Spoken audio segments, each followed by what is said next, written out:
Infinix smart 20 মোবাইলটি কি আপনাকে আসলেই স্মার্ট করে দিবে নাকি অন্য আলাপ?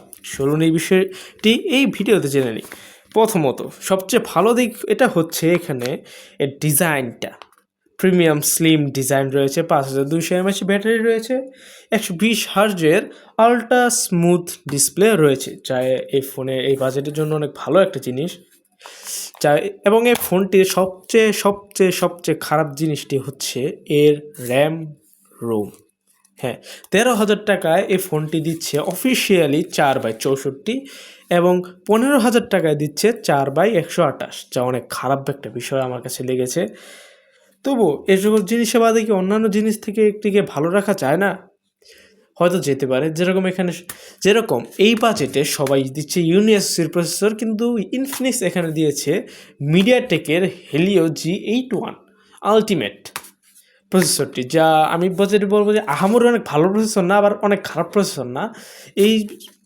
এই প্রসেসরটি এই বাজেটের এই ইনফিনিক্স ফোনের জন্য একবারে স্টেবল, একদম ঠিক আছে। কোনো অবজেকশন করারও কোনো বিষয় নেই, কোনো খারাপ বলার বিষয় নেই, কোনো ভালো বলার বিষয় নেই, একদম ঠিক। এবং তার বাদে এই ফোনটি কেন কেনা উচিত নয়, আমি কেন বলবো কেন কেনা উচিত নয় এটা আমি নিজেও জানি না। অনেকে বলছে যে ফোনটি কেনা উচিত নয়, ইনফিনিক্স ফোন বলে কেনা উচিত নয়। তো এই সকল বিষয়ে আমি কোনো দিকে যাচ্ছি না। এই ফোনটিকে আমি ওভারঅল এত বিশ্লেষণ না করে আমি ওভারঅল বলে দিচ্ছি। এই ফোনটিকে 10-এ দেওয়া যায় 7 অথবা 8। আমি এই ফোনটিকে পার্সোনালি 10-এ 7.5 দেব। 10-এর ভিতর 7.5, কারণ এখানে আমার অনেক জিনিস খারাপ লেগেছে। যেরকম র্যাম রোমটা আমার খারাপ লেগেছে, এবং ক্যামেরার দিকটা এটা অনেক খারাপ লেগেছে আমার।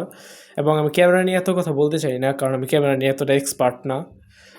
আর এখানে শুধু এখানে চার্জার দিয়েছে মাত্র 15 ওয়াটের সাপোর্ট ঠিক আছে, সাপোর্টটা আলাদা বাদ দিলাম। 10 ওয়াটের চার্জার দিয়ে দেয় বক্সে, যা অনেক খারাপ জিনিস। এই জন্য এভাবে আরও বিভিন্ন বিষয় আমি মাথায় রেখে ফোনটিকে আমি 10-এর মধ্যে 7.5 দেবো।